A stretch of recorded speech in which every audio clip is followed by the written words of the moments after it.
I am a bit tipsy right now, FYI. First thought I want to get out of our system and down somewhere is... This is probably just a shower thought of sorts, but for a long time we didn't tell anyone our names, and we lived under our legal name, which if we ever have the money to, we plan to change. But it is not so simple.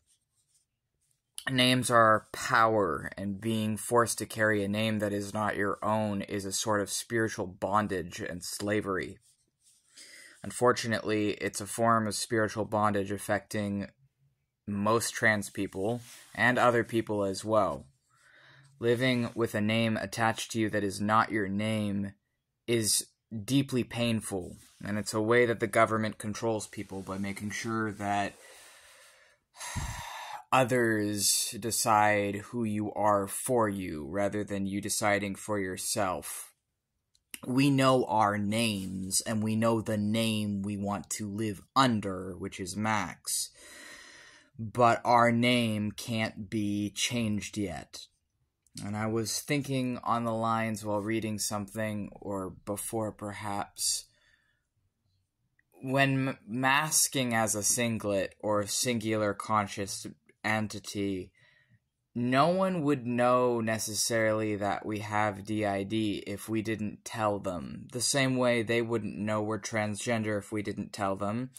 And at least in my case, and the other host, Max's, we mask our autism enough that in those two headmates' case, and a few others, if we didn't tell anyone we're autistic, they probably wouldn't know.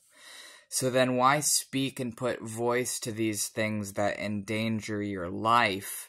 Because the visibility attracts the ire and hatred of the rising fascism of this world. Well, it is because knowledge is one of the cures to the rising fascism, and unfortunately, you have to make yourself visible, even though it can cost you so much, in order to do your part to fight the powers that be against you. And as for spiritual warfare, I'm starting to feel the effects of that alcohol. As for spiritual warfare, every day right now is spiritual warfare for disabled and queer people.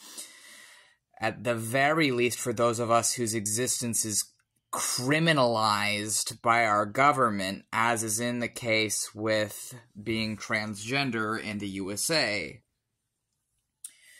Transgenocide is a very real thing, and it's rather unfortunate that so many cisgendered people, or even some other transgender people, aren't aware of what's going on, and how it is a repeat of things that have already happened from the World War II.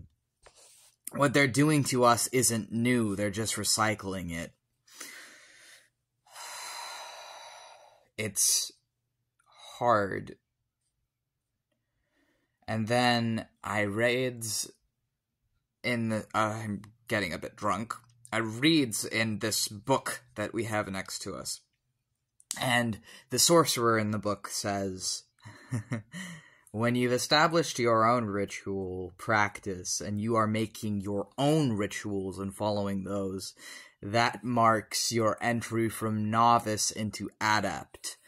And we thinks to ourselves, Max was doing his own heart-healing ritual every week, once a week, for the entirety of our journey on the left-hand path. But then once our heart was healed, and we obtained what we sought for, the results were not what we expected. And once our fractured heart was whole again, it was strange because stopping the ritual of heart healing, it is like we were depressed. We were so depressed to become a god, or gods. And our heart may have been whole after many, many months of work, but something was still not right. And the more we learn and develop, it's such cruelty to be aware of your own binds. It's cruel. I'm drunk now, so I won't make any more of this video, but just needed to get these thoughts out of the brain.